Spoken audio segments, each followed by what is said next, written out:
Good evening, friends. My name is Matt Anderson. I'm Mosaic Miami's Executive Director. On behalf of the board and staff, I'd like to welcome you to tonight's 70th anniversary commemoration of Brown v. Board of Education.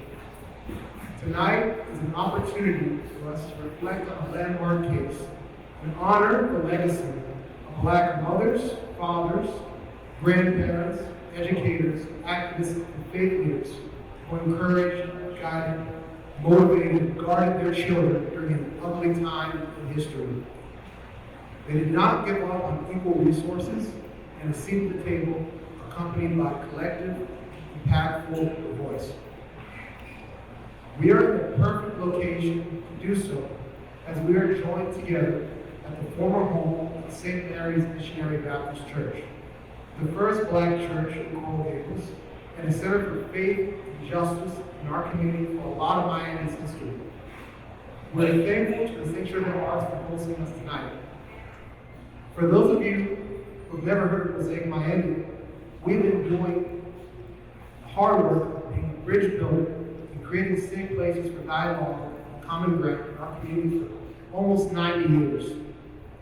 We were founded in 1935 as the Miami chapter of the National Conference of Christians and Jews, which was an organization founded in 1927 and a pioneer at the forefront of the interfaith movement. When hate groups like the Ku Klux Klan were gaining power across our country, Christians and Jews came together in the spirit of goodwill to counter hate. My friend Jared Davis, who you'll hear from shortly, often refers to us as Miami's Civil Rights Green Berets. As Miami's community continues to become more and more diverse, we've been intentional in making sure that our work reflects the community that we support. Hence our brand new name, Mosaic Miami. We are hyper-focused on bringing all of Miami's diversity together to build a beautiful mosaic. Although we are no longer part of a national organization, we still work closely with our legacy colleagues across the country, which leads me to a very important welcome and necessary thank you. Through a generous grant from the Florida Humanities, we've been allowed to join forces on this project with the Tampa Bay Times and our colleagues at Community Tampa Bay, also formerly NCCJ, who are with us tonight all the way from Tampa. Let's welcome Community Tampa Bay's President and CEO, Tammy Bryant, and Program Coordinator, Maya Goldstein.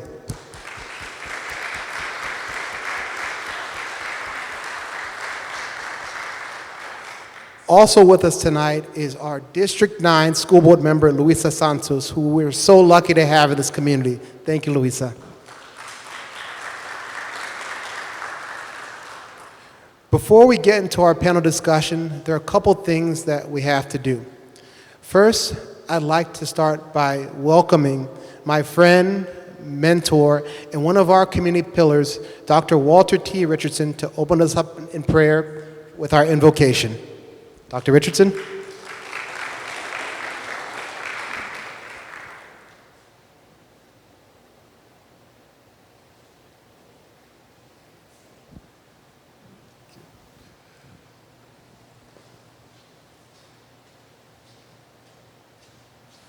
If only just for this moment, I would ask respectfully that you would find someone that you can either stand next to or sit next to as we pray together. Let's not be disconnected at this moment. So find someone you can stand next to or sit next to, because I really want you to touch the person who's closest to you. Can we do that?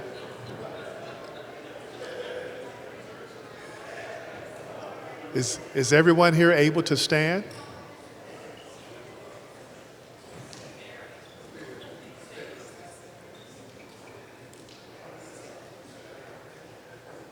And if you're not able to stand comfortably, sit and hold someone's hand. How does that feel?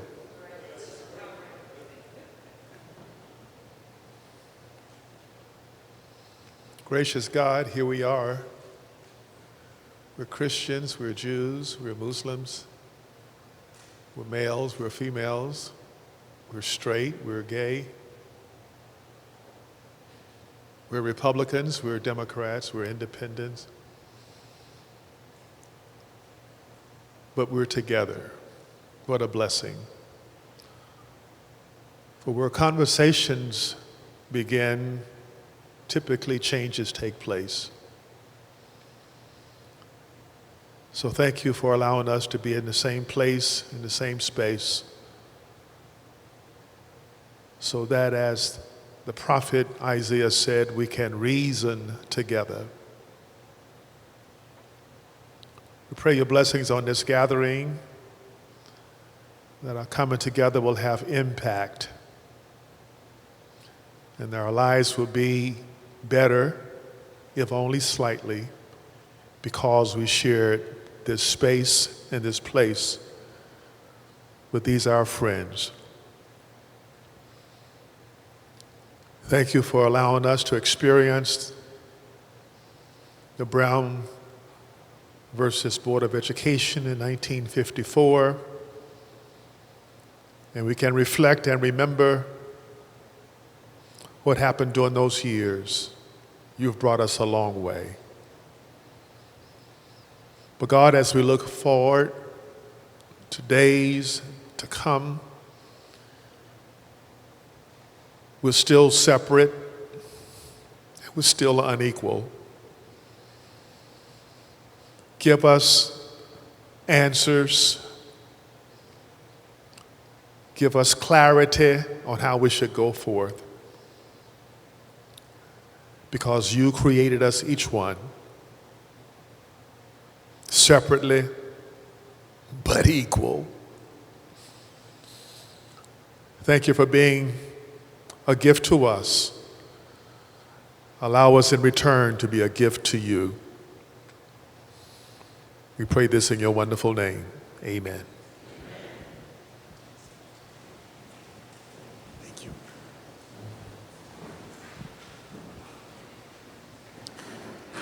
Thank you, Dr. Richardson. That was beautiful. On Martin Luther King Day this year, I was in this very room with my mom and dad for a celebration of his life put on by the Coconut Grove Ecumenical Society. And that day, I heard a song by Sam Cooke called Change Is Gonna Come.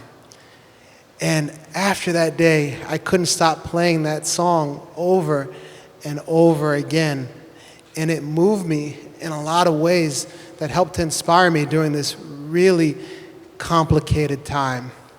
And today, we're really lucky to have one of Miami's sensations, Arnitris Williams, to sing that song with us tonight. And I hope it inspires you as much as it did for me and gets us ready for this really important conversation that we're going to have tonight. So let's put our hands together for Arnitris Williams.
change gonna come.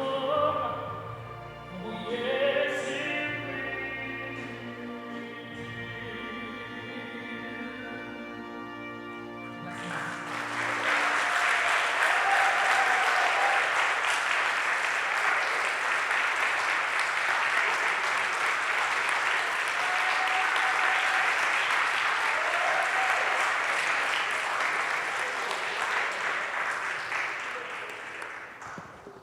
Bravo. That was amazing. I promise this is the last step before we get to the panel. So I need you to trust me as your flight attendant on this journey. Do you trust me? Okay. I need to lay the groundwork for this very complicated case to make sure that we all have the same baseline going into this conversation. So, if you could please humor me and close your eyes for a minute as I take you back in time. It all started for me on a balmy day in the fall of 1950 in the quiet Kansas town of Topeka, when a mild-mannered black man took his 7-year-old daughter by the hand and walked briskly 4 blocks from their home to the all-white school and tried without success to enroll his child. The child of whom I speak was I, Linda Carroll Brown, and my father, the late Reverend Oliver Leon Brown. Black parents in Topeka felt that the day of trying to enroll their children in the school nearest their home was long overdue.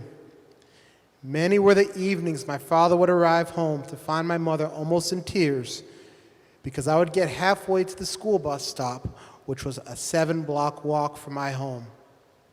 I could only make halfway that walk because the cold could get too bitter for a small child to bear. I can still remember starting that bitter walk and the terrible cold that would cause my tears to freeze upon my face. I would return running as fast as I could. I had to cross over a very busy avenue in order to catch the school bus, which would carry me more than 2 miles across town to the all-black Monroe Public School. These were the circumstances which so angered black parents. My father pondered, why should our children have to travel so far to school, facing unbearable winter weather, waiting for a badly overcrowded school bus to carry them some 2 miles across town, when there's a school only 4 blocks from our home? Why must I spend time trying to explain to my child why she cannot go to school with her neighborhood playmates who are predominantly white, Native American, and Hispanic because her skin is black? You can open your eyes now. This is a very real excerpt from a speech by Linda Brown, the namesake of Brown v. Board of Education, at the case's 50th anniversary commemoration, and a perfect start to our journey. Now some context. Once the Civil War was over, little by little, the former slave owners began to regain power in the South. This was a result of unsuccessful Reconstruction plans. The former slave owners were unhappy about losing the Civil War and took their discontent out on their former slaves in the form of what would later be called Jim Crow laws. The Jim Crow laws made sure that at all times blacks were aware of their lesser stature in society. In times of Jim Crow, there were separate facilities for black people and white people. Imagine, there was a black part of the train, and there was a part of the train that was for whites only. There were separate public restrooms, separate water fountains, and even schools were separate. Just down the street from here, there was a wall separating black and white neighborhoods built in Coconut Grove that reached from Main Highway all the way through the Grove to Lejeune Road. How many of you all knew that? In May of 1896, just 2 months before Miami was founded, the Supreme Court would establish a precedent of separate but equal in the overruling of Plessy versus Ferguson. We all know that the notion of separate but equal was not and continues to be not accurate, as the facilities used by black people and white people were definitely not equal, especially as it related to schools. The schools attended by white students were way better than those attended by black students. Education was seen as very important in the black community and crucial if black parents wanted their kids to elevate their lives. There were several attempts to overturn Plessy versus Ferguson's decision, which did not come to fruition until 1954 when the Supreme Court was convinced otherwise. The NAACP, which was established in 1909, played a crucial role at strategically using the legal system to chip away little by little at the Jim Crow laws. First, starting with focusing on the targeted lynching epidemic, mostly against blacks around the US. Their focus would later move to integration, and in the late 1930s and 1940s was successful in taking the issues to Supreme Court to create opportunities for African Americans to attend universities where they were once barred. Using the momentum from that success in cases of integrating colleges, the NAACP began focusing on integrating elementary schools. By the early 1950s, the NAACP brought 5 cases against schools which challenged segregation based on the Equal Protection Clause of the 14th Amendment. In layman's terms, this means that all people, regardless of their appearance, need to be treated equally by the law. By 1952, all 5 cases got to the Supreme Court. The Supreme Court ended up combining them all into one headline case called Brown v. Board of Education. In 1953, the Supreme Court heard arguments from all 5 of those cases. The nature of the other 4 cases were very similar to what you heard earlier from Linda Brown. Black parents felt that now was a time for their children to be able to attend the schools closest to their home. Linda Brown's father, Oliver, courageously challenged the situation and tried to enroll her at a school closer to her home. She was denied, and Mr. Brown was determined to get that decision changed in the courts. It was at this moment that the NAACP asked Mr. Brown to join the other 4 cases. So, why did the Brown name represent the 5 cases? Well, Oliver Brown was a respected member of his community.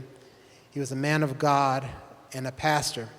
And the NAACP felt that it would really be hard for the Supreme Court not to see Mr. Brown's argument that his daughter should be able to go to school close to home compelling. Thurgood Marshall was selected as the chief counsel and was in charge of creating a strategy and presenting the arguments to the Supreme Court on behalf of the 5 cases. Along the way, Thurgood Marshall did make several arguments, but his main arguments were based on 2 factors. 1, the 14th Amendment, and 2, the Equal Protection Clause. There was plenty of evidence to demonstrate that schools were not equal, and it was obvious that they were separate. The white schools were far better than the black schools. To further prove this case, Thurgood Marshall went back to the basics and presented a doll test created by Dr. Kenneth and Mamie Clark. Dolls that were almost identical except for skin color were placed in front of black children. As the test went on to show, the children consistently felt that the white doll was better than the black doll. And even worse, more than half of the students said that they were like, and I quote, the bad doll. This psychological test showed that segregation and racism created an inferiority complex amongst black kids, hurt their self-esteem, and ability to learn and grow effectively in school. The 5 school districts that were being challenged pushed the courts to use Plessy versus Ferguson as precedent, as the courts had done many times over. Finally, this time was different, with a unanimous Supreme Court decision to reverse Plessy versus Ferguson. Chief Justice Earl Warren delivered the Supreme Court decision that separate but equal facilities are inherently unequal, and they violate the Equal Protection Clause of the 14th Amendment. It was also submitted that the court agreed with the outcomes of the Dahl test. As great as the news of the reversal of Plessy versus Ferguson was, desegregating the schools was going to be a lot harder than I thought, and it was more of a marathon as opposed to a sprint. There was actually a part 2 called Brown 2, and in addition to several other cases afterwards, as the desegregation of schools was a challenge, to say the least. In Miami, integration was very slow. For example, 10 years after the decision, only 51 of Miami's 203 schools were integrated. And schools weren't fully integrated until the 1970s. There are so many more details that we can talk about today, but I think we can all agree that we now have a good baseline. Am I right? Okay. So I think we're now ready to have a fruitful conversation. Tonight, we are so lucky to have a very rich, intergenerational panel of Miami icons who are willing to share and reflect on the real experiences before and after integration. With that said, I would like to briefly introduce our esteemed panel. We're going to get the table set up, but I'm going to begin the introductions now. Our panelists' bios are in the program, and I wish I had more time to go over them, but we have a lot of ground to cover. You have an opportunity to ask questions in our Q&A. So starting with Behinds. Behinds is an extraordinary human being. Always using her faith as her North Star, she is relentless. She was the first Black female reporter at the Miami Herald and has had a storied career. Bee continues to be the keeper and giver of Miami's history. George Knox. George Knox is a sage full of wisdom and has bulldozed through concrete barriers as the first Black Miami City attorney and first Black professor at the University of Arkansas School of Law.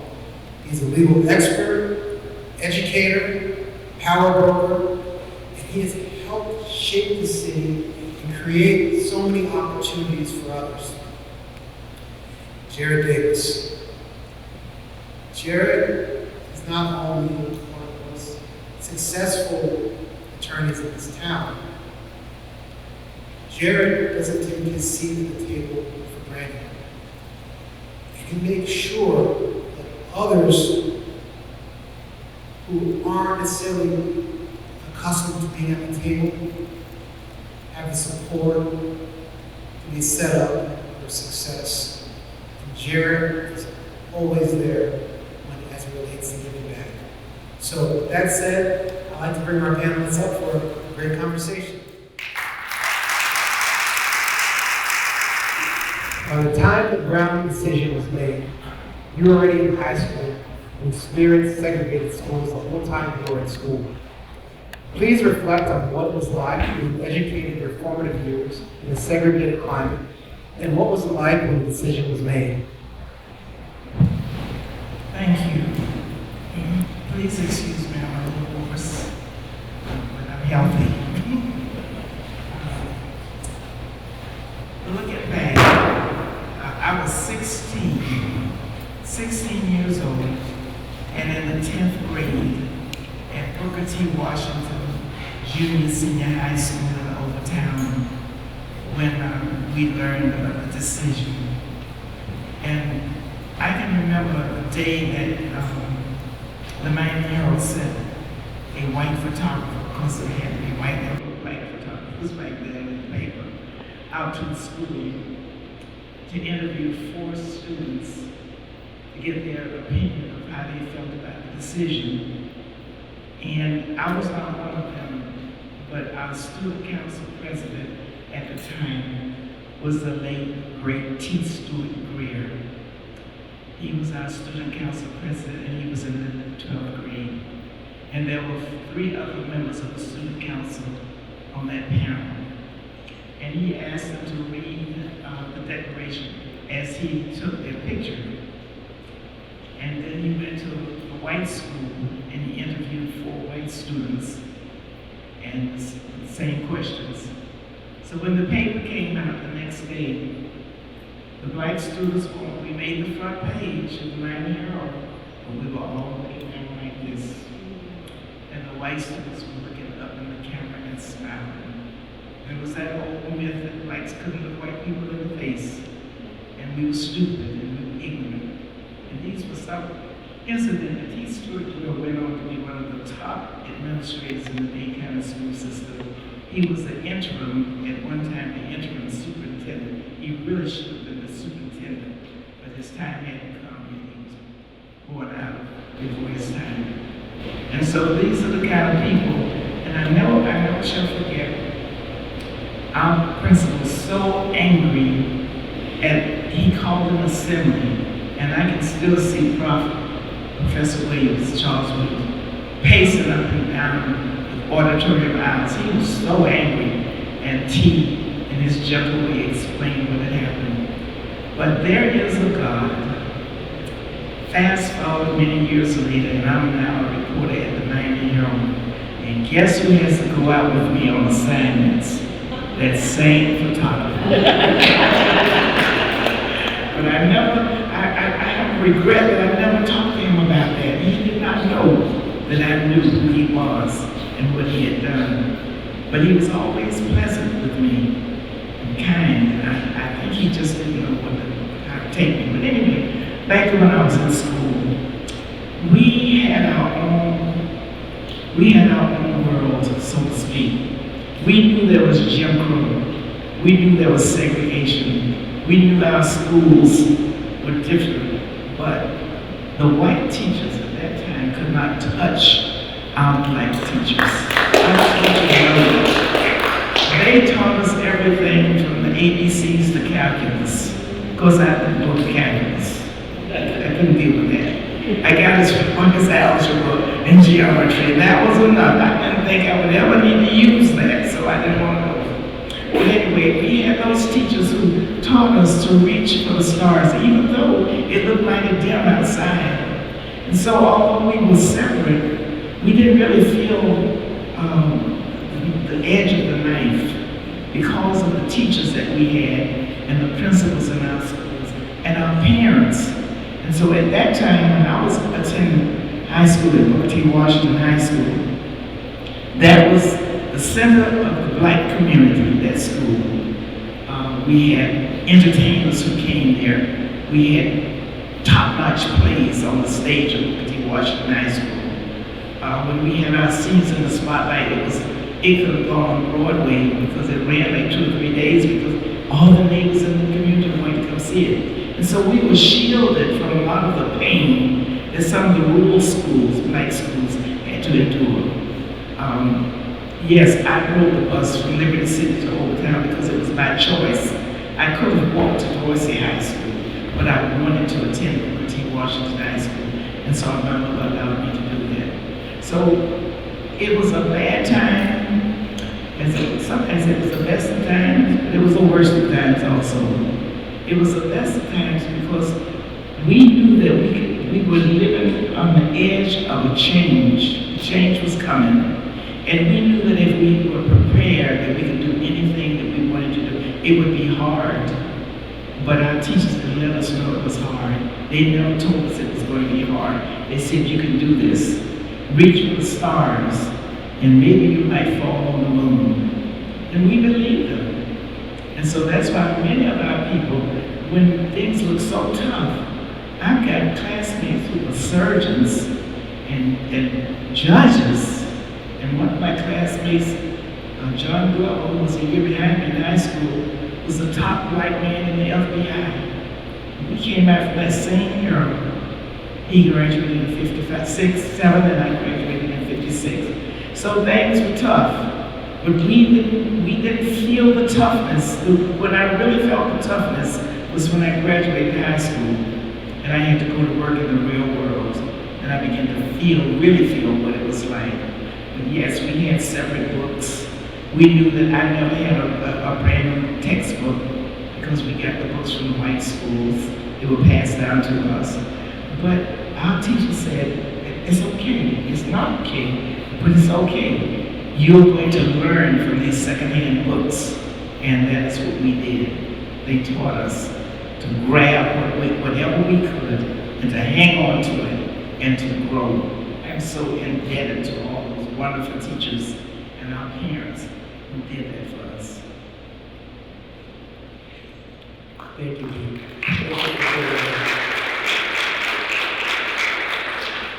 So, George, you were 9 years old when the decision was made. Unlike B, you had the opportunity to be in schools when they were integrated. However, by the time you finished college, the country still wasn't fully integrated. What was your experience like? Well, I think first I can indicate that my experience with integrated schooling actually didn't take place until 1960 when I left the state of Florida to attend Michigan State University. It was among the closest integrated institutions of higher learning that I could have attended when I graduated in 60. So I'll go back for 1 second to 54 because the failure to implement whatever Brown versus the Board of Education was supposed to accomplish never occurred, then it is largely responsible for the fact that my family, my core family, was broken up. There were only me, my mother, and my father. Both graduates of Florida A&M University, both brilliant people. As a matter of fact, my father was so brilliant that he was overqualified for every job that was available to him in Jacksonville when he got out of the United States Army in 1945. And it drove him so insane because his mind was captured and imprisoned that he made a decision to go to law school. And when he made a decision to go to law school, that meant he had to go to Howard University, which was only one of a few, very few, African-American universities who offered a law school. And then he left me and my mother alone in Jacksonville, and I was 9 years old. And I must say that Papa was a rolling stone. And we could visit him because when he left Jacksonville, he also said that he'd never come back again. But of course, my mother had to raise me and feed both of us. And so the first experience was, because my father couldn't go 100 miles down the road to Gainesville, he had to leave, abandon his mother, his mother too, but his wife and his very young son.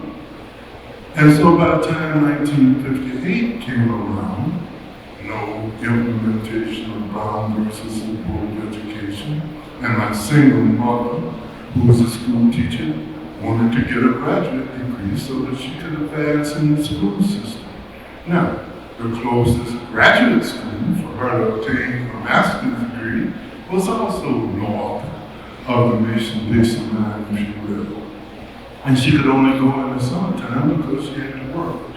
As a matter of fact, here's a fact for you. There is not one single person of African descent who taught in the school systems through 1964 at least, who had a degree, a master's or advanced degree from anywhere in the state of Florida. And so, my mother got her master's from NYU. Football coach got his master's from Ohio State. Somebody else got their master's from Columbia, because every summer they have to go. And through the generosity of the state of Florida, their tuition was paid so they could get out of the state. So the tuition was paid to get advanced degrees, so the schools did not have to be open. Now this was 1958 through 62, which meant I had to stay home by myself beginning at around age 16 while she went to New York because she couldn't afford the house and feed me. And I was a little nomad. I stayed with different people every time she went away for the summer. And so that left me at segregated Stanton High School in Jacksonville in 1960. And we made reference to it. One of the highlights of our year for the best boys in our high school was to dress up on a certain day in the beginning of the school year and drive the principal's car over to Andrew Jackson Senior High School to pick up our books. It was a great privilege because we only wanted to expose the very best of us. And we went over to Andrew Jackson and pick up our books. And the logistics were magnificent. Make sure you arrive between 10:40 and 11:10 because we have to get you in and out while the students are in class so that you wouldn't get ambushed in the cars. And so we get our books, we put them in the principal's trunk, and we pass them out. My physics book, open to page, well, first of all, like in the pages, the stamp property of Andrew Jackson High School. And this became my identity to this day. What I feel when I think about the property of Andrew Jackson High School. We couldn't erase or eradicate it like in the pages. Page 1 says, see page 53. Because we got love notes from our white counterparts at Andrew Jackson. See page 53. And you turn to 53 and you know what was there. Because they knew where the books were coming. And so the last part about this was, one, my father left us. Two, my mother left me every summer so she could get her master's. And then when it was time for me to get an integrated education, thanks to Brown versus the Board of Education, it wasn't at the University of Florida. And if anybody draws a map, the first integrated university in 1960 was probably north of the North Mason-Dixon line, was probably Indiana, and that was really too close for me. Ohio, southern Illinois, and that wasn't for me either. And that's how I ended up at Michigan State, because it was the first available major, well-known state university that I could get to receive an integrated education. And that integrated education consisted of entering the campus, not having had a single transaction in my life with any white person who was not there. Not a single transaction. And the student body at the time I had was 40,000, and there were 400 black students.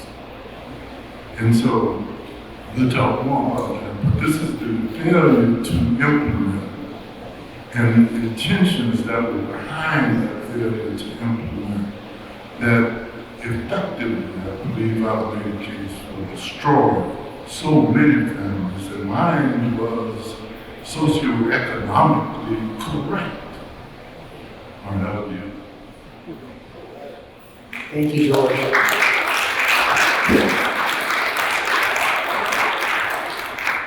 So, Jared, it can be argued that you were part of one of the first generations to experience post-Brown without having ever attended segregated schools. So what were some of the challenges and benefits of being in school during that time? Sure. Thanks for inviting me. I'll kick off by saying something that's necessary. It is patently absurd for me to be up here. I feel like a high school basketball player with 2 NBA champs. But Mosaic asked me to come, I come. But both of you, it's an incredible honor to be up here with you. I should not be up here. I don't think I've earned the right, but hey. So I guess we're in the 70s. We started with the pre-50s, and we went to the 50s and 60s, and now we're into the 70s. And I guess let me sort of set the stage a little bit first with my parents. So both of my parents grew up in the South. My mom in New Orleans and my dad in Alabama. Yes, my dad grew up in pre-1950s Alabama. you may infer. I'll just leave it at that. Both of them moved to Miami when they were around high school. My mom actually went to Miami Northwestern. So the family is now in Miami. I'm born 1974. And Matt said an interesting statistic that I want to make sure we all focus on. It wasn't until the 1970s that all of Miami schools were integrated. Well, do the math. I was born in 74, so a few years thereafter, I'm starting to go to school. So basically, somewhat the first wave, first generation of folks going to integrated schools within Miami. And I will say, it was an interesting dynamic, interesting time. We love to focus on all of these large actions by government, such as landmark cases, landmark legislation, etc.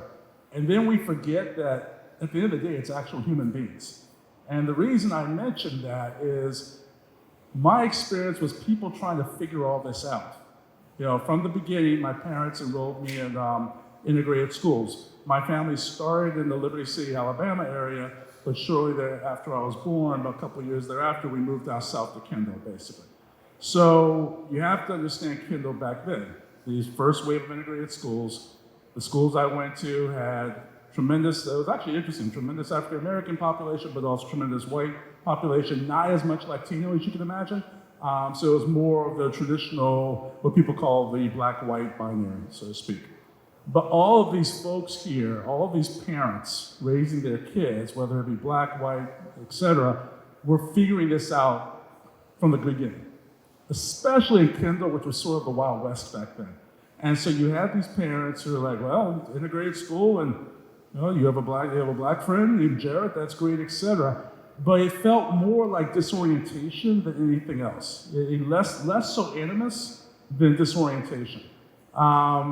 And it's funny, I sometimes share with people, my first brush with racism was basically 4 or 5 years old. Because, when I was in kindergarten, I was in a sandbox playing with a little white girl, and a little white boy came up and said, don't play with him, he's black.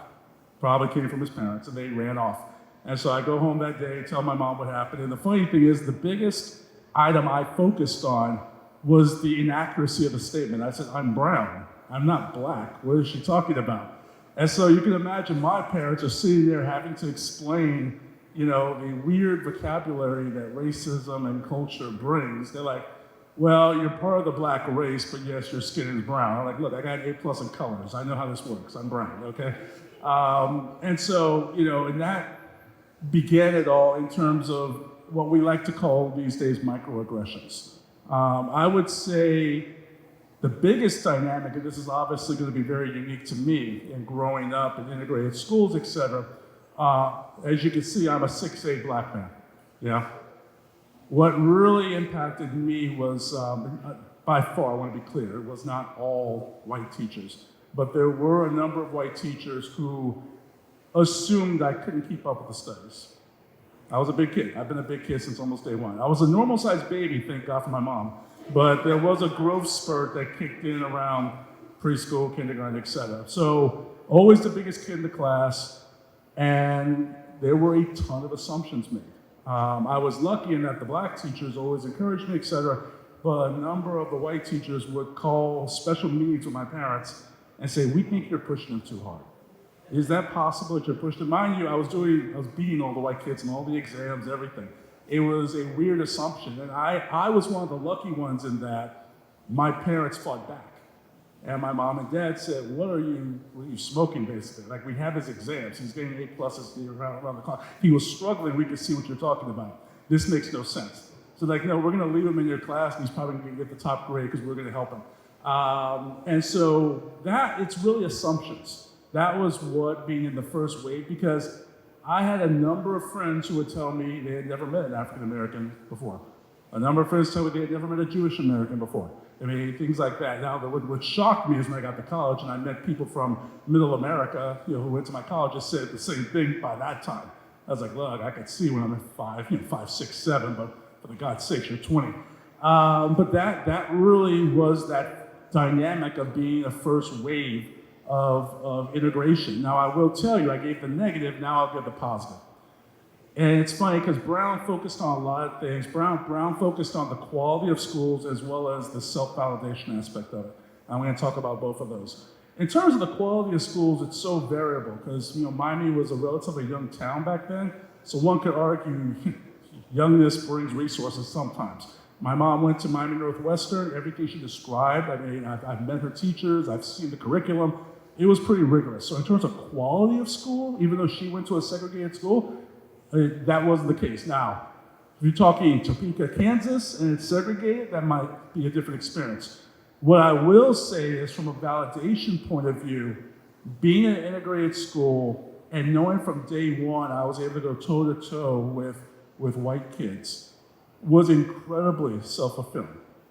And I mean, I like to think I don't, struggle with self-confidence issues. Part of that, I suspect, is because from day one, it wasn't like we went midstream. It wasn't like, hey, let's wait till middle school, high school, whatever. Since day one, I had been in these integrated classes. And getting that validation of knowing, like, no one here is better than me. I'm not better than anyone else, but I can definitely stand toe to toe. In fact, one of the funniest things that happened to me was in 8th grade. I won the science award for the entire 8th grade. Again, point of self-validation. The problem is the teacher who announced the award gets up there and gives a whole speech about how traditionally little girls weren't doing as well in STEM, and this year all 3 grades, 7, 8, and 9, were women. And she announced proudly Janet Davis. She thought the R wasn't in. And you have to meet my parents. My dad lives to haze me. So he's sitting there cracking up like, get up there, Janet, right now. Like, thanks, Dad. So, but in each of these, those validation points kept coming through. High school, then college, because in each phase, getting that.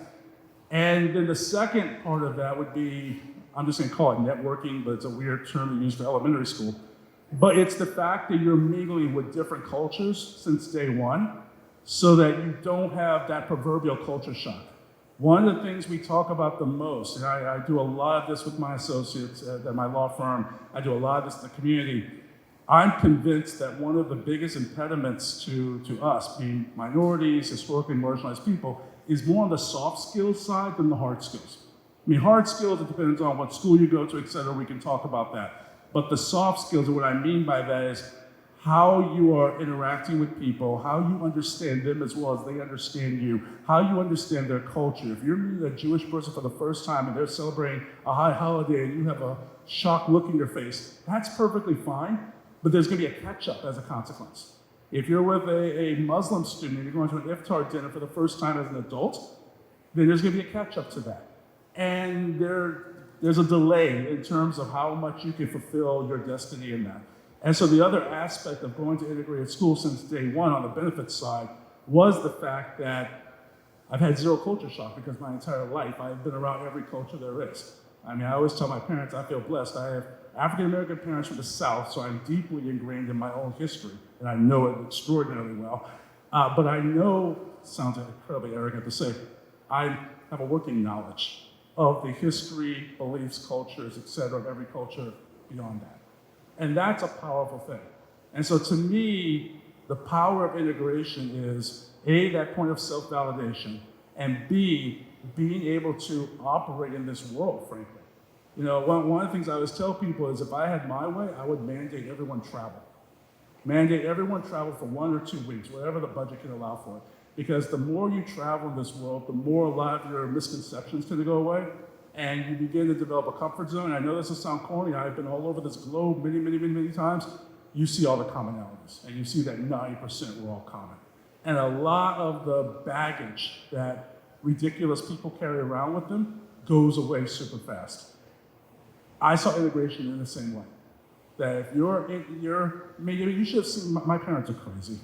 I have some of my dearest friends in the audience, they know my parents. I say this facetiously, obviously, but they are crazy. They had parties at their house. My mom, any excuse she could throw. At any given time, you would have every culture on the planet, all these little kids running around. And my mom just saw it as little kids. I often joke that in my mom's eye, I did Boy Scouts. Everything is Boy Scouts to my mom. Even to this day at Greenberg Troy, like, hey mom, closed $1 billion deal. That's kind of like when you were in Boy Scouts. That's nice, see. Like you don't know what I'm doing, do you, mom? It's the same thing. It's like we would have every little kid on the whole spectrum, and she loved it. You know, we had fun, we got to know each other, we didn't hide cultural differences, we relished them. I always say I don't believe in tolerance of other people's differences, I believe in celebration of those differences. And I just think that to me is, and we'll talk about Brown's true legacy, but that to me is Brown's true legacy, because, and we'll talk about this a little bit, how there's been so much chipping away of Brown, et cetera. But I consider myself privileged and honored to have been that initial wave, I guess, that benefited from it. But those are the benefits that I derived. I can relate to a lot of what you said, Jared. Thank you. So, George, let's dig into the case a little bit. I mean, it was obvious that there was going to be a lot of opposition once a decision was made. And in navigating those opposing views, took almost another year for the Supreme Court to get to Brown 2 to implement the outline implementation. And the courts used the phrase, with all deliberate speed, as kind of a compass for desegregation of the schools. Why do you think Earl Warren agreed to use that phrase? And what do you think would have happened if he had said, with immediate speed, and made desegregation happen right then and there? Let me start by suggesting that a commentator has said that Brown versus the Board of Education is what that commentator called a magnificent mirage, to which everybody appears to aspire without any serious thought that it will ever be attained. And that was the motive of Chief Justice Warren, to convince not only his colleagues, but those people who may have been subject to the supreme law of the land, that they should not begin again the Civil War. The second case, and the clarification, and the words all deliberate speed had to be used in order to get anybody to enforce the provisions of the law. And therefore, Warren needed a unanimous opinion, because at least while people then respected the highest court in the land, if there was a unanimous vote, then at least there was a consensus that this is something that needed to be done. And now Warren had to use language, if you will, that could accomplish it while mollifying the people who opposed it and making others think that they had received a benefit. And so there were several, not only all deliberate speed, but segregated schools, schools that blacks attend, are inherently inferior. That means by your essence, by definition. It doesn't mean they don't have sufficient books, sufficient resources, sufficient physical plants. It means that if you segregate the races, the black race education system is inherently inferior. And since we gave them the 14th Amendment and now they are constitutional human beings, we're going to have to provide for them in a competitive workforce. We're going to have to treat them like citizens, since we gave them an identity as a citizen. And so all of this language was to mollify. All deliberate speed is very, very simple, and that's why I went to a segregated school in '60, and that's why I'll make an argument a little bit later that Florida is leading the pack again in segregation and the maldistribution of resources. Because all deliberate speed means, in the code, take your time, just take your time. We don't have any enforcement mechanism right now. Even if you don't do it, you got to do it, because they keep breeding and they keep occupying positions, and we've given them the right to vote, and they're acquiring power and some privilege. We've got to make sure they have an equal education. And then the last one was separate but equal. See, but, as I understand it, is some kind of disjunctive conjunction It's almost an apology. Even separate but equal that they were trying to ban was an accommodation then. Because they could have said separate and equal, and it means 180 degrees different. Every word, every nuance, every inference, every application was designed to let people know you don't need to be intimidated by this because we are still in control and we have your back. Thank you.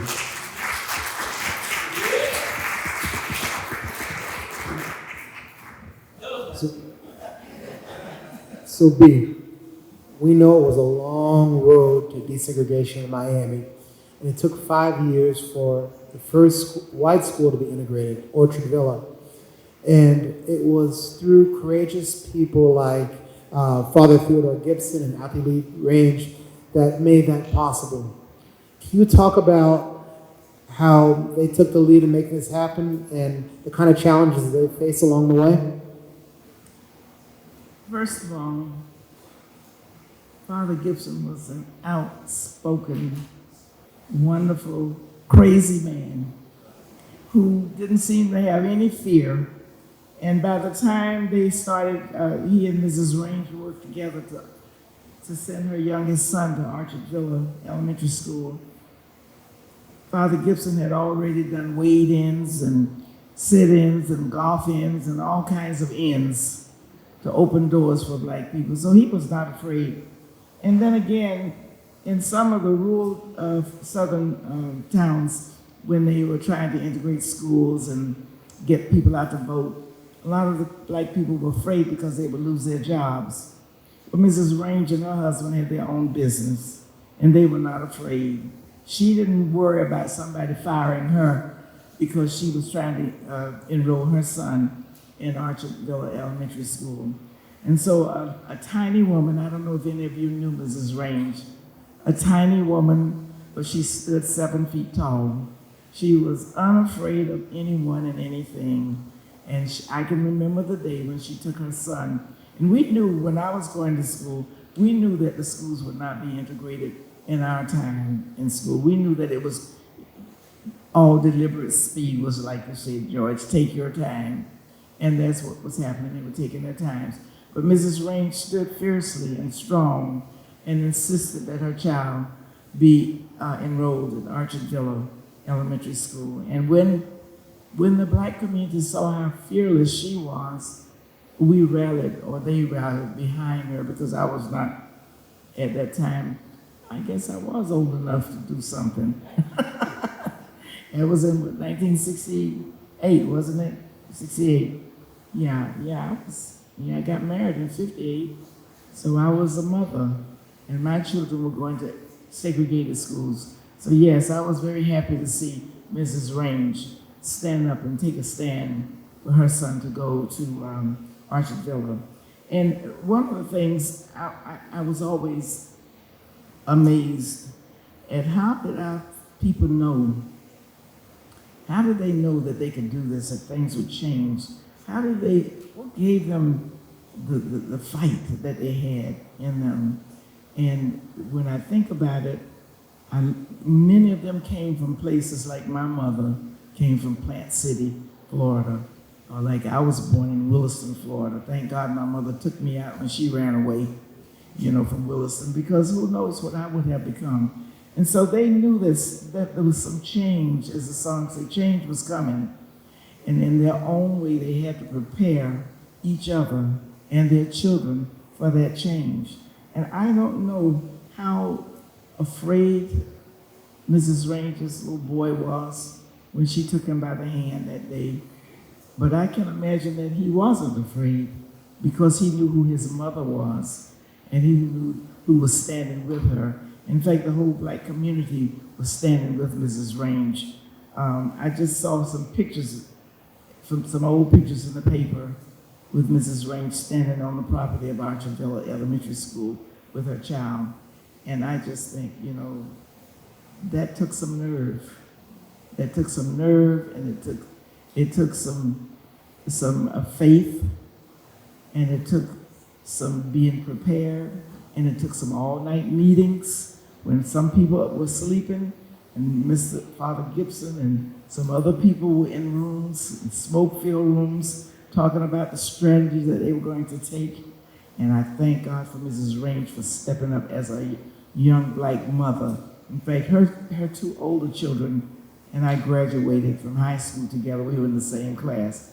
The late Myrna and my friend Patrick Range, we were seniors at Booker T. Washington High School together. So I always felt like she was my mother too.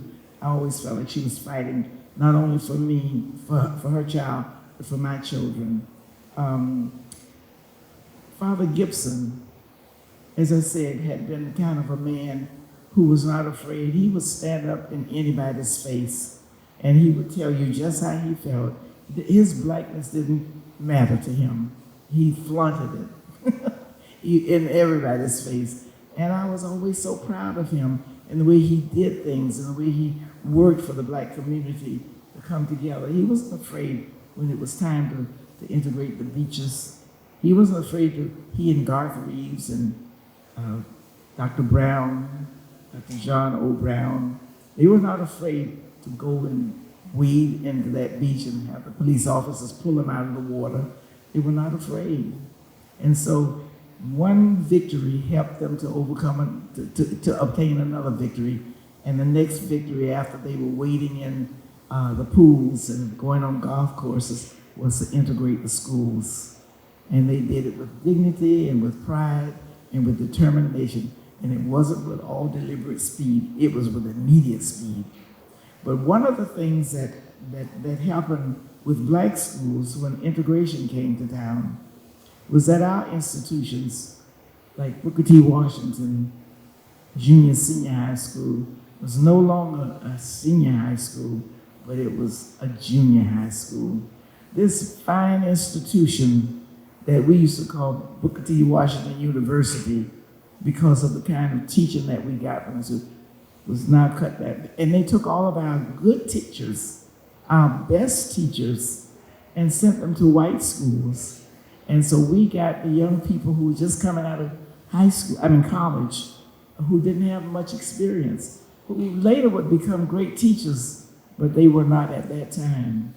And so they took our teachers and our schools. So it was designed for us to fail. But perseverance and the spirit of fighting, not with your fist, but that spirit within you that says, okay, we can't let them win this. We've got to keep going. We got to do this for our children. And so that's why I love Mrs. Range. I honor her memory and I honor Father Gibson's memory because I know what they did and I know how they did it and I know it wasn't easy. Thank you.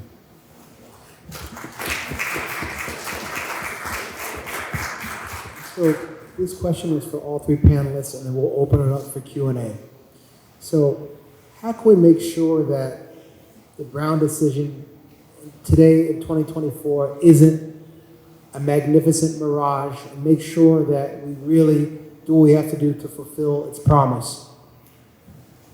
That's all.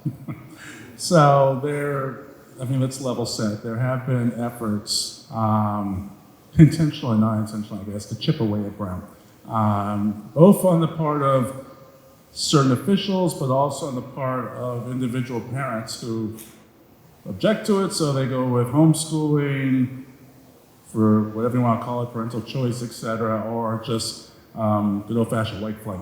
And so we've seen a lot of chipping away at Brown over the years. I will say, those of you who know me know I'm tend to be an incurable optimist.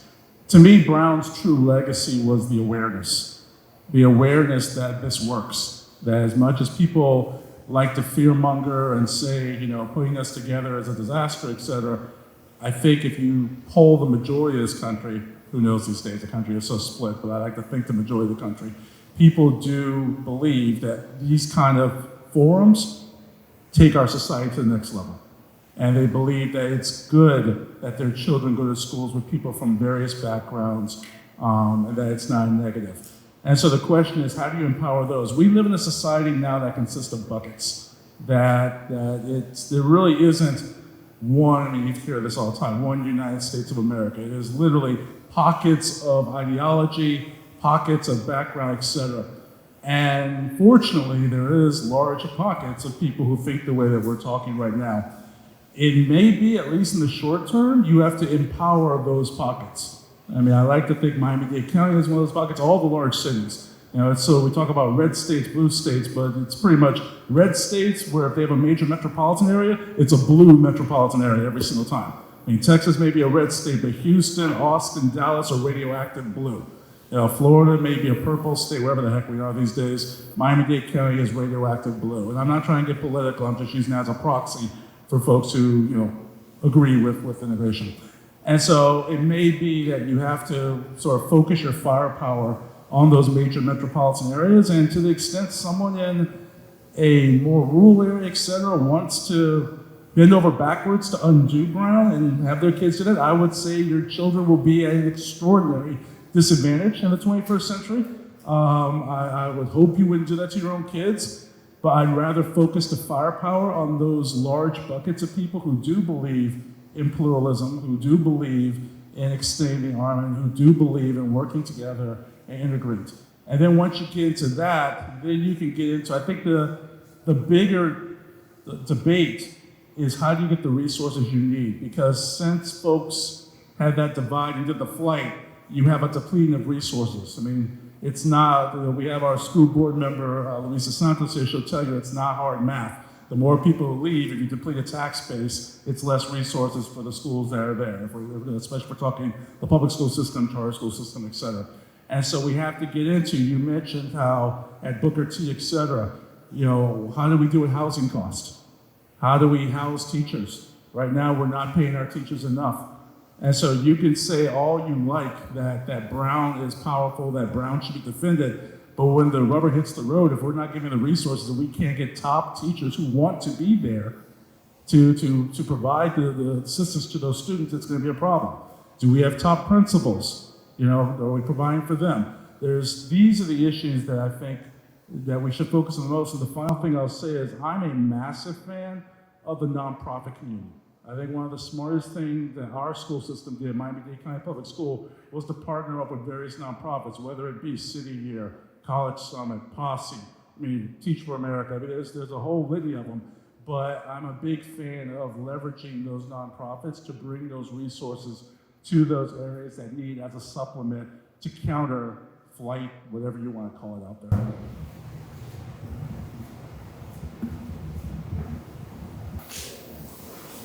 Okay. Do I think we have fulfilled, is that the question, ma'am? How do we? Okay. I don't think we have really fulfilled the promise of Brown. I think we've struggled along trying to fulfill the promise. I think some progress has been made, but when we think we've made 2 steps forward, somebody finds a way to send their children to another school, which is all white. We had a lot of all white private schools popping up when the desegregation laws were passed here. And so it was like, almost like we were fighting a losing battle. Our children were sent to white schools, but the schools turned out to be nearly all black because the white children, their parents did the white flight thing and taken them out of the schools and started private schools. So I don't think we have fulfilled the promise. I think we're still working on it. I think it is a promise that's in progress. I think we still have a long way to go before we have fulfilled it. And really, I don't know if we will ever fulfill it. I really don't. Because somebody will always find a way to get out of it. Somebody will always find a way. Why? It's like banning the books. I mean, somebody will find a reason. If you can find a reason to ban a book by Ruby Bridges about when she was 6 years old and go into integrating a high school, an elementary school, a tiny little girl walking between two U.S. Marshals. Can you imagine how scared she must have been? But they found a way to ban that book. So the person who sought to ban it, who led the movement to ban the book, said she didn't want her child to feel that white people were bad. And I just wondered what she thought about little Ruby Bridges. How did she feel about all those white people yelling at her and slinging slurs of hate her way? That didn't matter. That didn't matter at all. And so that's what we are up against. It's not going to happen, maybe in my lifetime. I'm not going to tell you how old I am. But you probably know because you saw how they had to help me up out the chair.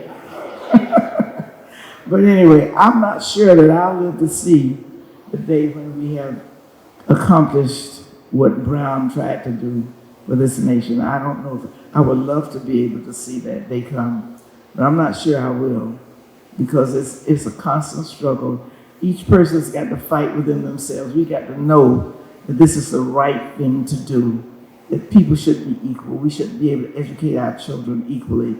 They should be able to go to whatever school they want to without saying, okay, you can't go here because you're black, or you got in just because of affirmative action. Maybe you did get in because of affirmative action, but you had to work 3 and 4 and 5 and 6 times harder to stay there. You had to be so much better than the top person in the class, just to be there. So, yeah, we've got a long way to go. Brown versus the Board of Education was a good thing. It was a start. We're still starting.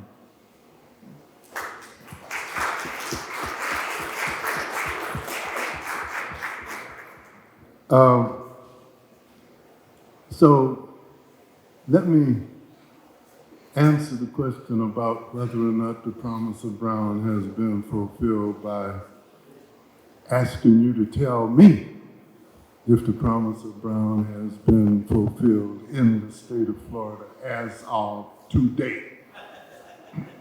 And I'll do that. I've been trying to keep my phone on so that I wouldn't lose my reference. The headlines on September the 13th, 2023. Overall, 16 of the country's 19 historically black land-grant universities have been underfunded by their states by a total of $13 billion, according to the federal analysis of per-student state spending data from 1987 to 2020.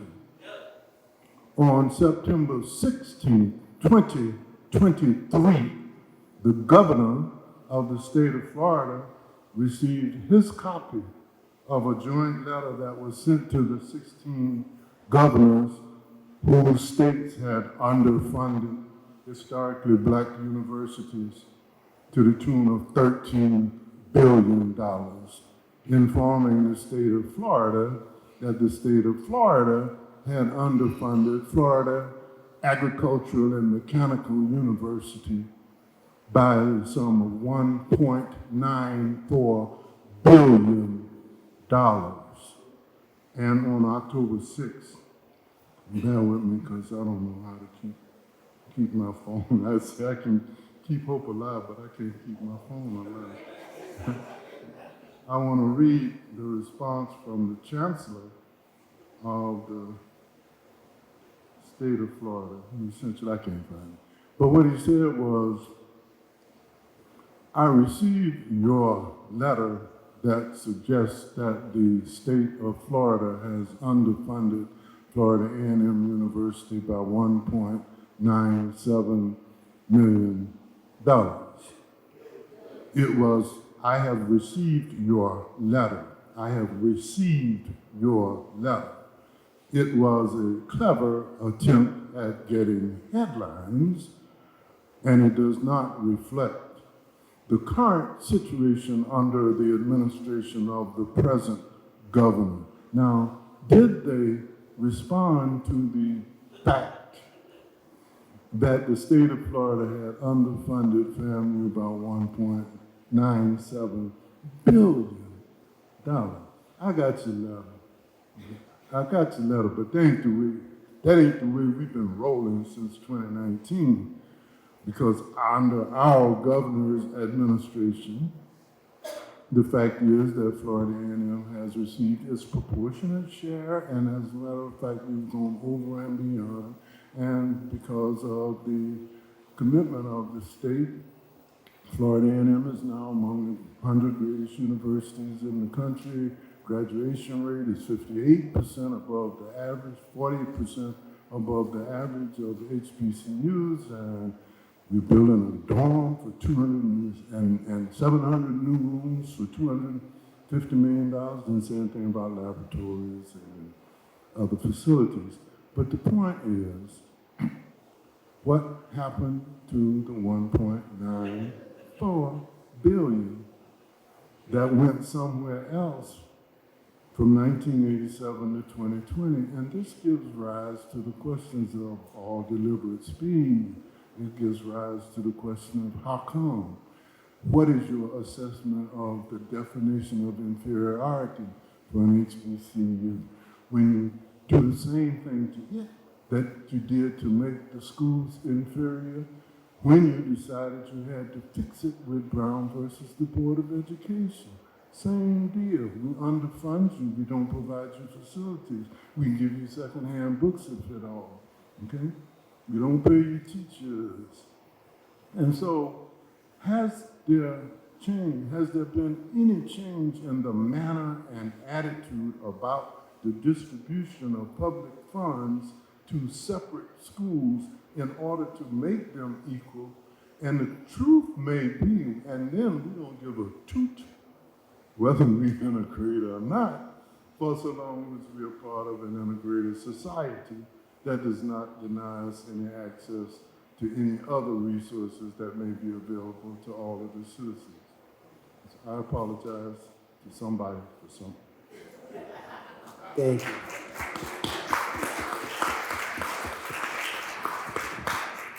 So before we close and go into Q&A, I just want to say that preparing for today has been personal. Last week, I had the opportunity to hear another one of our community treasurers, Dr. Dorothy Fields, say something that hit me. And she said last week that in order to effectuate change, you have to understand your history. And I see my mom, my dad, my godmother back there. I had extraordinary grandparents with extraordinary stories just like you. And I didn't quite understand until I was an adult how important those stories were for me to navigate this world and to be able to have the opportunity to spend time with Hines and George Knox that pour into us and that have been through so much to pave the road for Jared and I to be next to you today. It's just a day I'll never forget. So thank you. Thank you very much.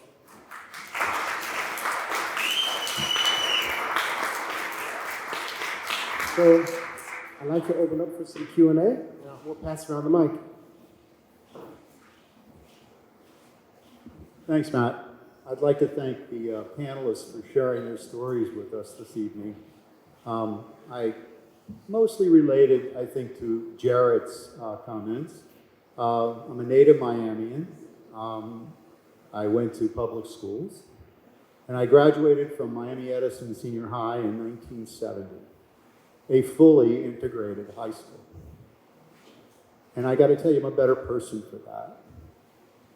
Those moments and the times that I spent being in classroom, being on a playing field, I'll never forget. In fact, my claim to fame is I played high school football with Matt Moore, who played for the Miami Dolphins.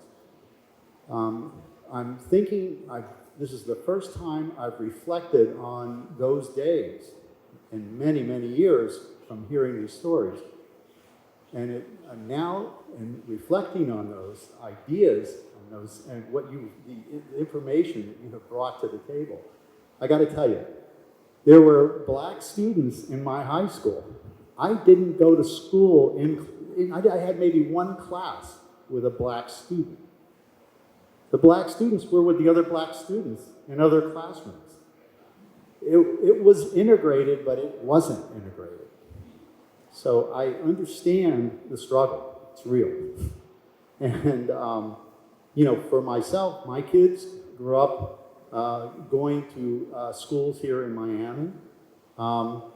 And they ended up going to, state schools. I matriculated to the University of Florida, and I had black students in my class for really the first time. I mean, more than one, And it was not really so unique, but it was totally different situation, and it was people who were really trying to learn and get ahead.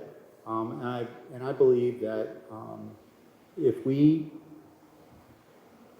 Brown versus the Board of Education is still under what I think George said, deliberate speed, then this is pathetic. We need to do something, anything we can, to try to even the playing field. Thank you.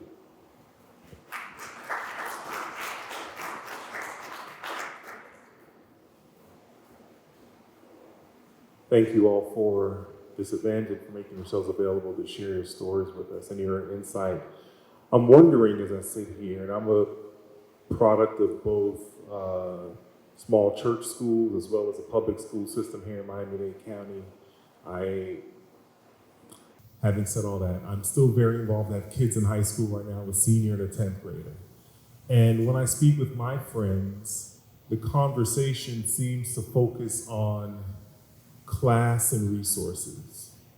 The kids that we notice that are doing very well are kids that are coming from, generally speaking here, homes where their parents are involved in their success, right? So maybe there's a stay-at-home parent, or the parents had gone to college and so forth, and they're very intentional in making sure that their kids succeed.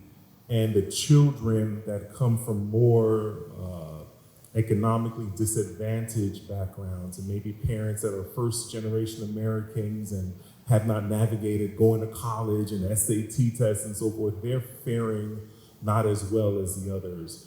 Is that the battleground today? Is it more of an economic class type thing as opposed to the black and white racial points that Brown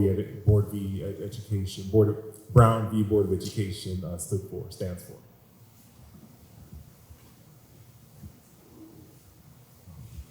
It's a question of perhaps who occupies which position in the caste system.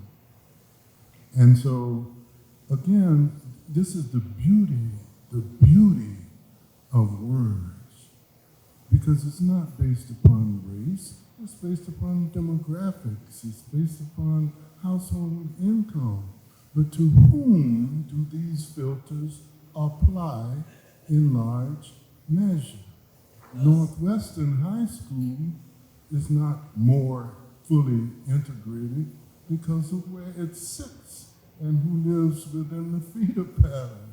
And so after a while, it's not irrelevant that economics plays a part, but it is a factor.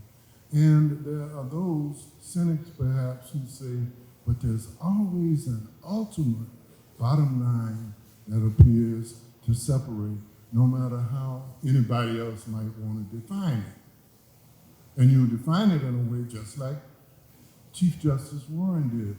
That is not offensive to the constituency that you're appealing to for tolerance.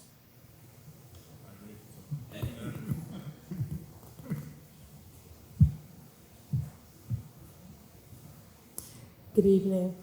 I guess I just want to make an observation and also get feedback on the panel's position on this. They didn't integrate schools here in the Grove, Carver, until I was in 8th grade. And so a lot of us migrated over to Coral Gables.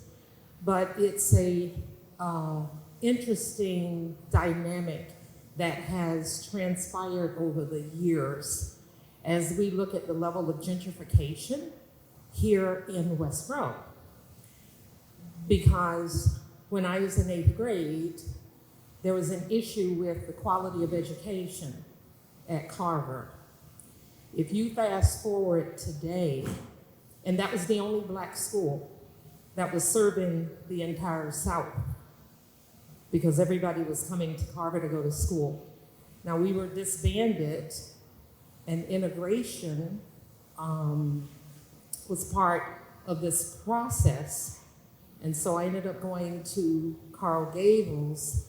However, the observation today, that same Carver is no longer a senior high school, and it was elementary through senior high school, and most of us waited and were reveling in the fact that we would, at some point get to high school in Carver with Coach Traz and some of the other folks, famous names that would be near and dear to us, didn't get there because of integration.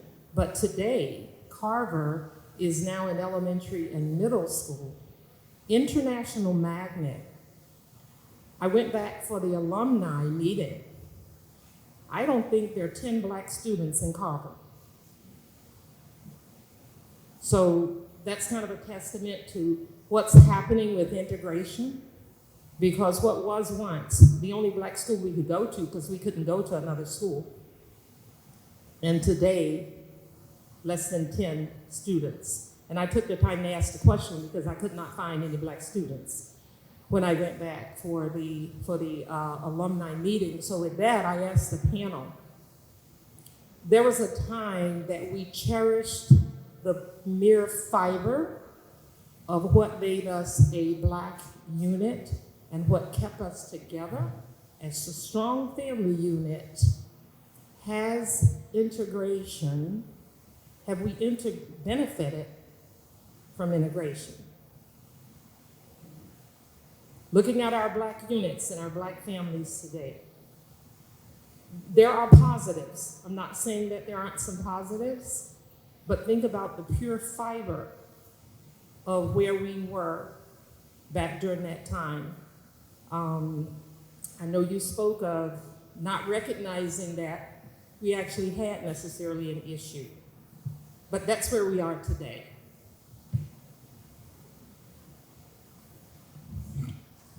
I think while integration has helped in a lot of ways and opened some doors, it also has taken away our communities.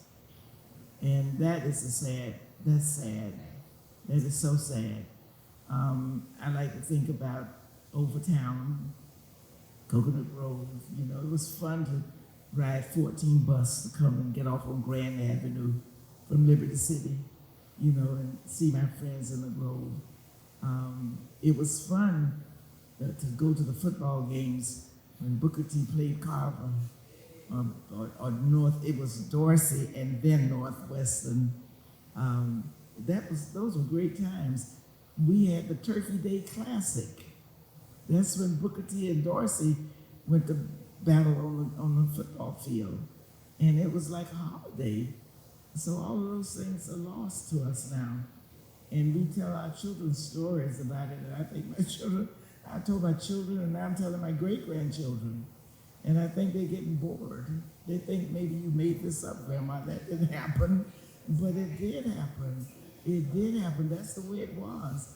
And they talked about the Pork and Bean Project, the Liberty Square Housing Project.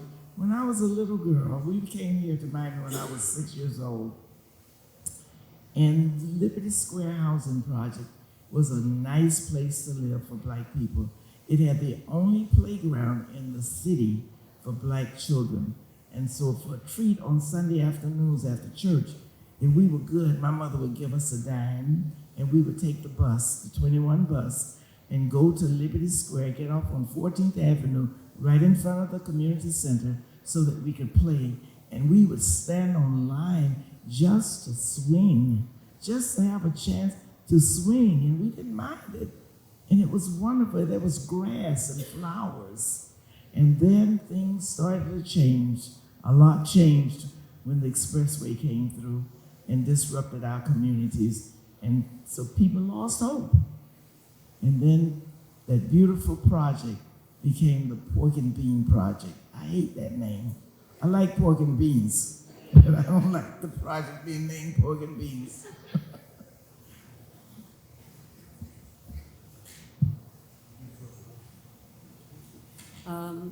It's really wonderful to learn from all of you three on the panel. And it reminds me of a few things personally that I went through. In 1968, I was in the 8th grade, and I went to an all-white elementary school, Sylvania Heights Elementary here in Miami. And in junior high, I was at West Miami Junior High School. And in the 8th grade, in the middle of the year, a whole bunch of our teachers were taken away, and we got new teachers, black teachers, and nobody understood why. It was cool, you know, it was like, wow, new teachers, great. We got rid of some that we didn't care for. And that was how I think the school board figured out how to integrate some of our schools. We never really knew the background of that. And then when I went to high school, it was South Miami Senior High, fully integrated because of the real estate logistics. It was an integrated city, South Miami. It was normal, and it's what Jarrett was saying about growing up with those around you who are just your pal, sitting next to you, or your friend. And we played together, we were in drama class together. It was normalized. And I think one of the things that has happened is because of where people move and where people live, the legacy of Brown has gone awry. And I really want to share something else. I was wondering if I should, if it was like not nice to say this, but for many years I taught at the University of Miami Law School. And in the summer we had a program, George, you're probably familiar, and probably Jarrett, the James Weldon Johnson Summer Institute, named for the first black lawyer in the state of Florida, who also wrote Lift Every Voice and Sing, by the way. And we had, and I taught in that program for about 20 years, and we had a class of all black students who came. It was a 5-week program before law school started, and it was for students who were first generation, college educated, didn't know any lawyers, had great college educations, but were not well versed in the ins and outs of the kinds of legalese that some white students may have gotten. And that program was fantastic. And then white students revolted. Why do they get this? Why don't we get this? And that went on until the program basically floated away.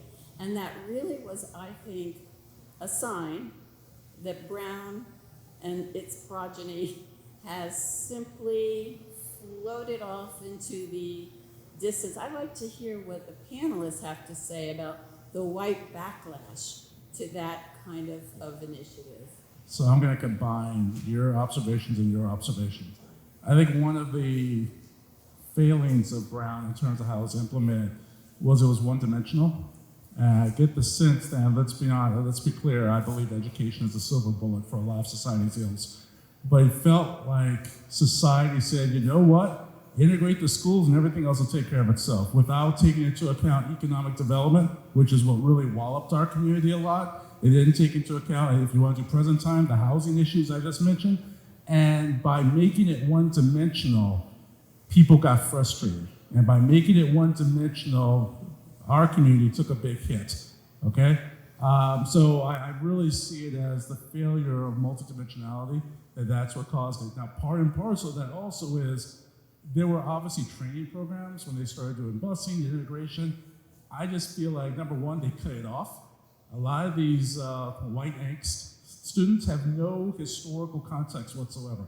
We talk about how nowadays in schools, a lot of young people have no knowledge of the Holocaust, no knowledge of the transatlantic slave trade, no knowledge of Jim Crow, no knowledge of the Trail of Tears. And the consequence is they're starting from a baseline of 0.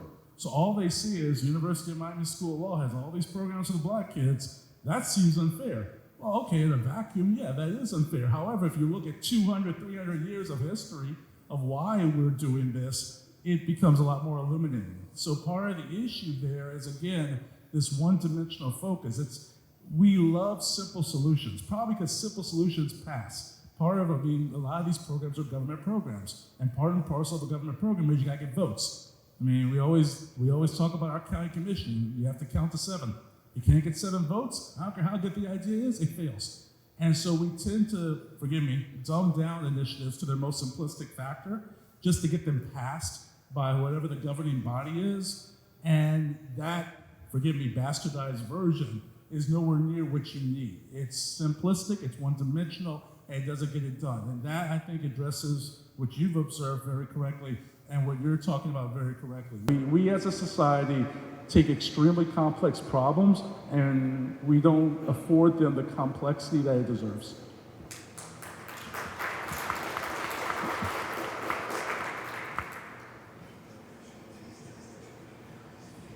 I'm going to yield to you because, First of all, let's give a round of applause to Mosaic for providing this forum.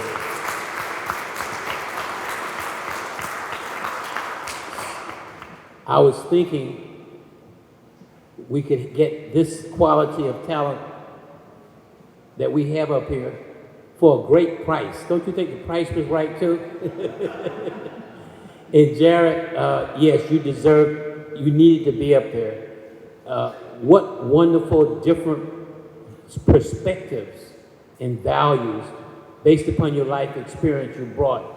We needed to hear from B's, we needed to hear George's, and we needed to hear yours as well, because this is a continuum that we're dealing with, and it's cyclical. I believe we're in the third post-Reconstruction. We had our first post-Reconstruction after 1877 because of all the advancement that blacks made from 1863 to 1877. Think about it. The Emancipation Proclamation really didn't go into effect fully till Juneteenth in 1865. No money, no education, no land, and in 5 years in South Carolina, there were more black legislators than there were white legislators. In South Carolina, the first state to secede, right? And as people, those in power saw all of the progress being made, here comes the Ku Klux Klan and everything.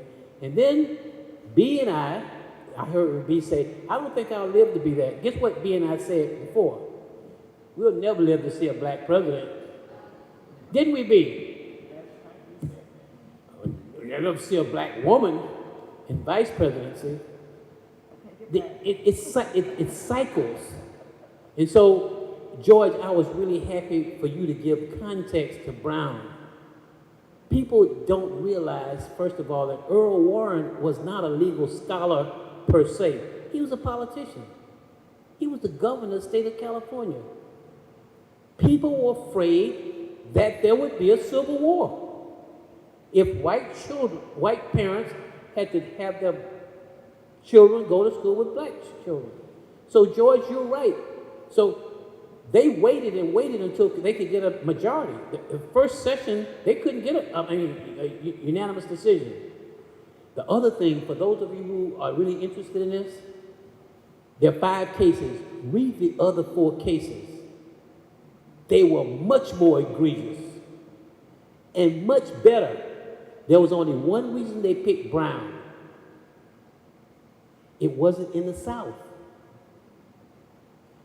They had other cases like Griggs from Alabama, Mississippi, places like that. They were doing awful stuff to people. But as you said, George, they wanted to placate the people who had to be subjected to this and didn't want it to happen. All deliberate speed, but George, it was magnificent. Because I've been thinking about this, but I hadn't really come to the conclusion you came to. How many times we said separate but equal, separate but equal? It really should have been separate and equal if people were really serious about it. So, one, I am more on the side of Jared. I'm just an eternal optimist. And I have seen two things, and I'm gonna turn over the mic. One, that every major stride that has been made in the righteous cause for racial justice has been with black people and white people. One of my favorites is the Underground Railroad. But like the brothers say, we didn't have no damn houses to go to. It was white people, a lot of Quakers and things who risked their lives, their reputation, their fortunes. Civil rights movement. Look at the marches, look at the sit-ins, look at all that, white and black. I say that to say we need to get more comfortable. We're not, let's be honest, we're not comfortable, black people and white people, talking about race. And so in the future, we've got to make sure that whether it's an issue involving whites primarily, Jews primarily, or blacks, we got to have a white and black panel. And you can't just have one because they feel uncomfortable. Honest to goodness, I know I do. Hell, I'm used to being the minority. But I know a lot of my white friends who are good people wouldn't feel comfortable if they were the only white person up there with a different perspective. Two black, two white, two Jew, two Gentile. We are only going to feel comfortable if we do it. If afraid, I'm going to say the wrong thing, and black people are going to think I'm racist because I accidentally said, "Oh yeah, I knew that boy," and the guys, "Well, hell, he was 22. That's a man."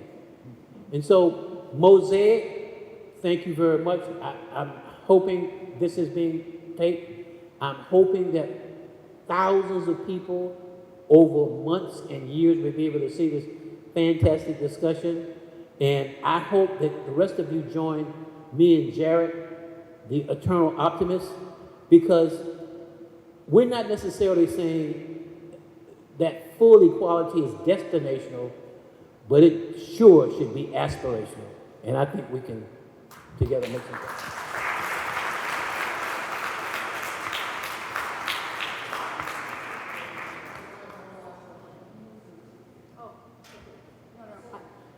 Quickly, can I just quickly? So, speaking as someone that's, I guess, trying to do the right thing, I'm in the position now where my kids are in university, right? Graduating from university. And the situation that we have going on in the schools right now in this state, where people are walking into the DI office and firing it, en masse. I'm waiting for my son, whose favorite class is diversity in sports at Florida State University. I'm waiting for him for that class to just be taken away. So how do we navigate that? I've heard, let's boycott the schools. Let's not go there. My daughter wants to go to graduate school, and she says, I'm not going to Florida. Those degrees are not going to be worth that. Plus, she doesn't want to subject herself to what's going on here right now. So we're kind of stuck. Do we stay and we fight? Or do we I think what the powers that be are doing is they want the people that don't want to stand for this to leave and create this silo in these public universities, which, as you said, Jared, is going to, how are those kids going to compete?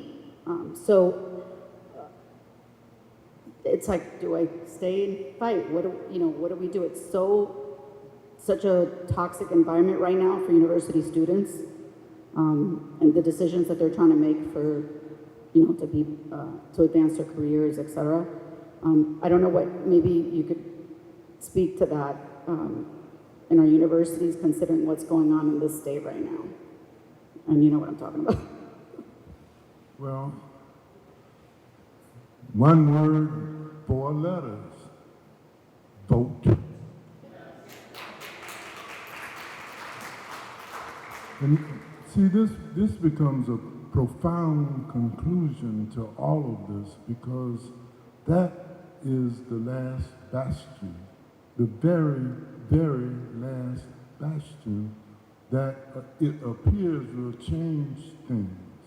It may not be the Supreme Court editorializing or social engineering as it was in Warren's day, because the last thing that is left now is the vote and not the fraternal attitude and power of the supreme law of the land. There's only one solution. And the beauty of it is you don't have to wait till the end of a dictator's lifetime in order to vote. You can vote in November 2024. You can darn sure vote in November 2026. And everything that we lament will give us cause to celebrate. Just to supplement that, to completely echo that, my big concern also is a prerequisite to vote is that you have the votes in your pocket, that you have a majority behind you. And we live, I mentioned this before, in a very divided time. You know, demographers and political science shown, okay, that 18 to 30-year-old boys and men are lurching conservative. That is undisputed. So I think if voting 100% has to be the strategy, but if you don't have the votes behind you to go the way you want it to go, it won't be enough. I think we need to engage also. I think when you're in a safe way, when your children encounter the more sane of the opponents, you have to almost relitigate the 60s, I think. I think you have to have what HT mentioned. You have to have difficult conversations. And, you know, there's a bit of advice I always give whenever students ask me, what should I do to prepare for law school? And they think I'm going to give them some special book or whatever. I tell them, find someone whose views are diametrically opposite yours, make them your best friend, and learn to talk to them civilly. We have lost the ability to talk and discuss things civilly in this country. And I think that is probably the most foundational cancer that's in us right now. You don't, to me, voting is 100% right, but that's like step 4. If you've got a ton of people who secretly harbor really toxic views, but don't share them, and that's the scariest part of this country, is that the people who have the most toxic views don't share them. I actually appreciate it when someone tells me something crazy, because I'm like, well, at least you're telling me to my face and I know how to deal with you. That's exactly right. Where you see these toxic people is on social media where they can be cowards and not put their name attached to it.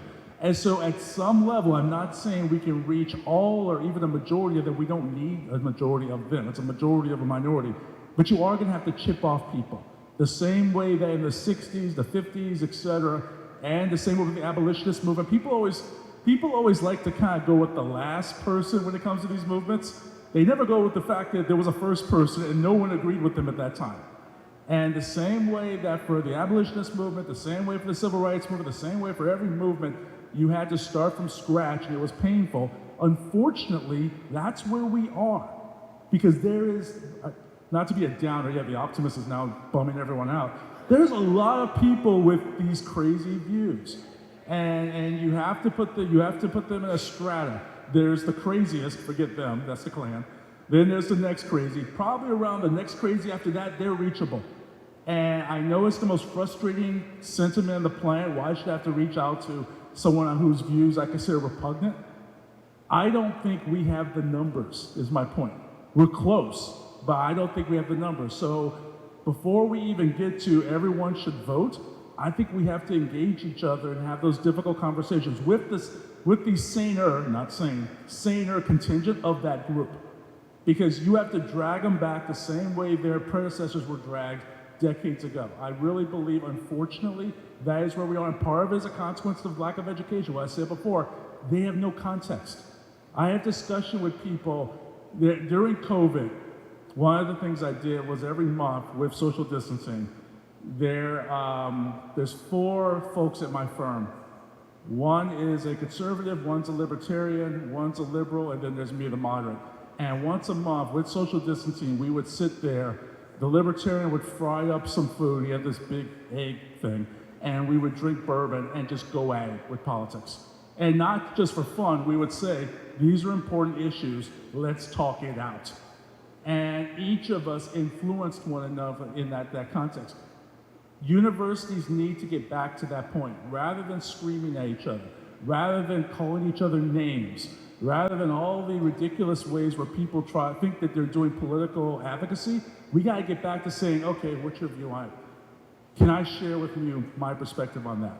And part of it will be, let me share my journey. Let me share my father's journey. My dad grew up 1940s Alabama. Let's talk about that, because I suspect once you hear what he went through, everything you think is unfair and unjust and blacks are getting unjust enrichment will probably look a little different. I'm not saying you'll even come 100% to me. I don't need you 100%. I just need you that when the crazy people run for office, you recognize they're crazy.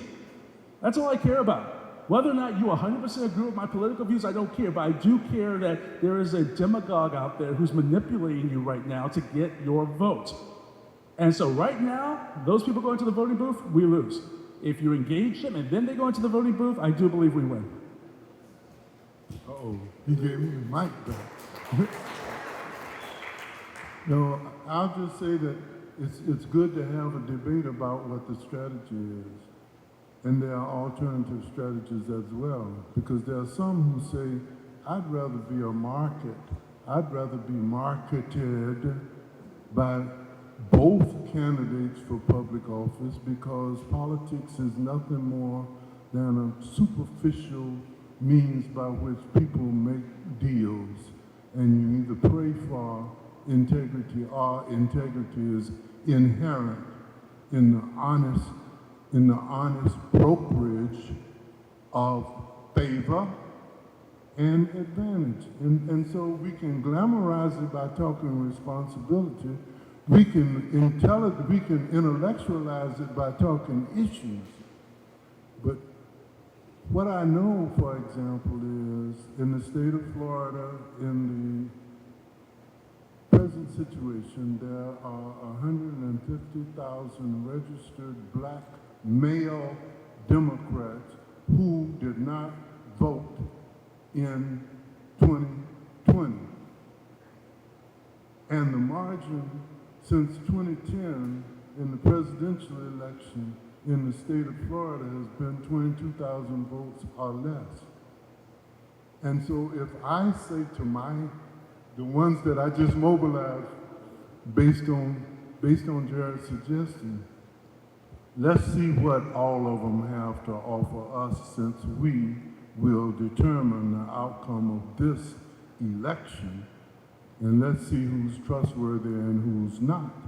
And let's see who wants to live up to the promise of Brown versus the Board of Education or not. And the other part of it is the same demographics that the gentleman talked about is true.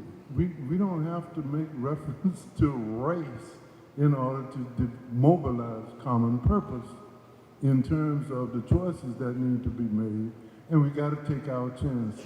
If there were 10 young black men that I was trying to register to vote, I don't believe I'd have to tell them which party affiliation, and I don't think it'll make a whole lot of difference.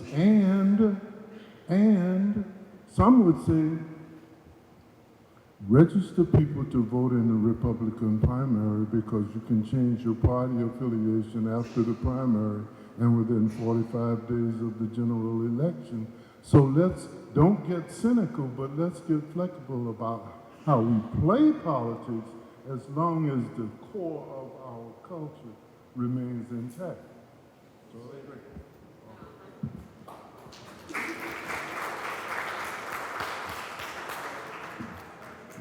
Hi, I hope I can express this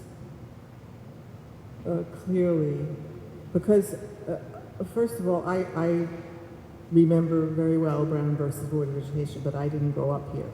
And all the schools I went to were integrated, and I went at the time to a school system that was supposed to be not only the best in the country, but supposedly the best in the world, the public school education system in New York. And I later taught in that system.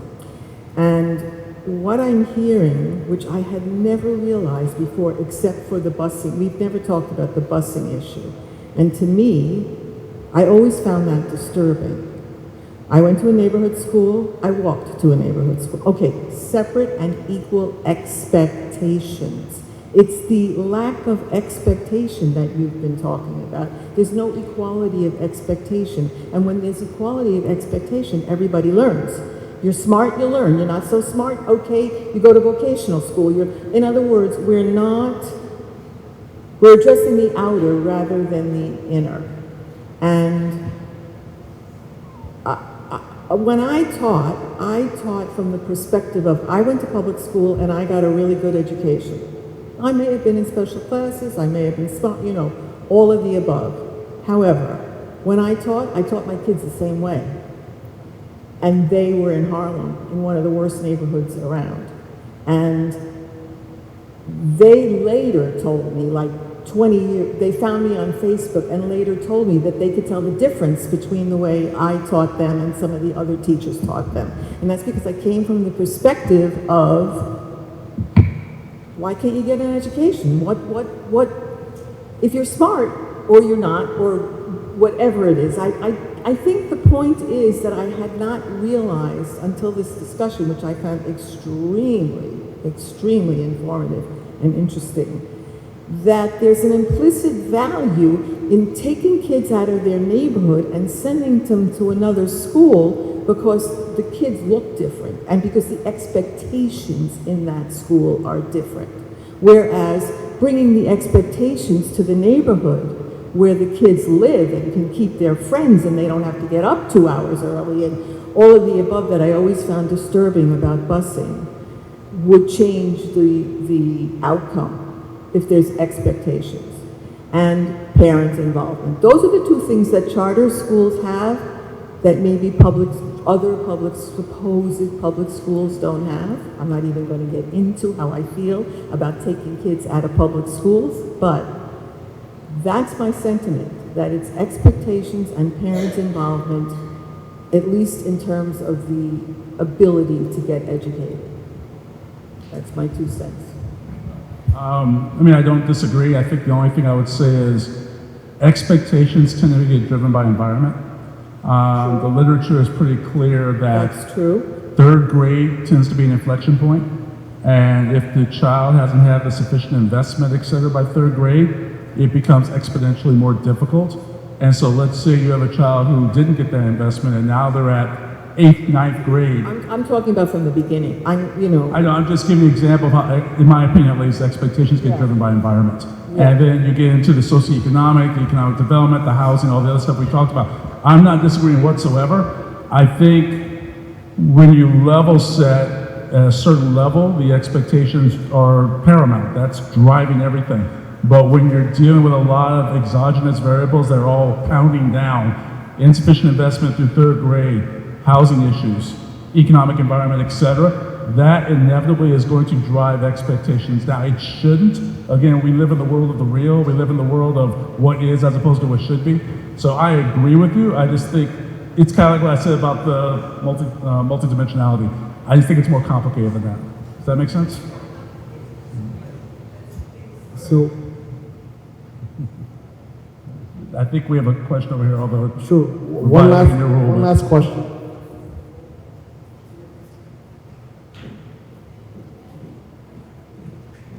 I just wanted to say that I think that we are a little too optimistic about Brown versus Board. I think it's 70 years after desegregation, and we just don't, for me, maybe it's not how everyone feels, but I just don't think that we see the changes that we would hope for. So when I look at Miami, I see that we have, like you were saying, Carver has an international program, they have Spanish, they have French, they have Sunset has German. There's so many different programs. We have like one Creole program, I think. We have KID, but there's no directly like black education. And then just this past year, we had people from the school board, or not from the school board, from the school that's next to the school board, I can't remember it, IPREP, who sent out forms for their kids to engage in black education. We don't see this for Hispanic Heritage Month. We don't see this in any other month. And so I think the real thing is that we have to be real about what's actually happening and say that, you know, black history is on attack, but no other culture is. You know, we have Spanish in all of these different schools, we have these programs, but we don't have any black focused programs.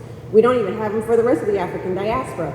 And so I think that and also I noticed that this conversation tonight was really centered around black and white. But when we look at Miami, Miami has a lot of Hispanic people. And the truth of the matter is that there is a bad dynamic here with the black people and the Hispanic people.